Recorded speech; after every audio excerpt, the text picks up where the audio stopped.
Hey, what's up everyone, welcome back to our channel. In this video I'm going to show you how you can solve messenger download error on Google Play Store. If you are facing this problem, then you can follow the steps that I'm going to show you in this video. Now there are a few things that you can try out to solve this problem. This problem can be caused by a simple bug on your device or on your app.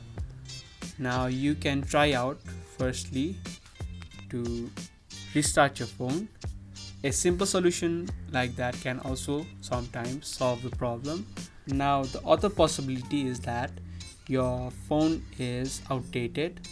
Sometimes your phone is too old and new updates on the apps will not allow to work on an older version of some phones, so this could also be a problem. Now the other solution is that go to the Play Store and tap and hold on it.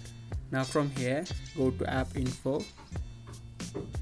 From here you can try to offload your Play Store. What you can do is click on clear data and clear cache.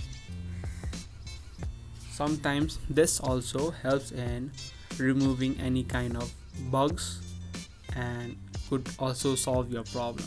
So these are a few fixes that you can try out to solve the problem. I hope you guys found this video to be helpful. If you did, don't forget to give us a thumbs up and also subscribe to our channel. And that's all for this video, and I'll see you in the next one.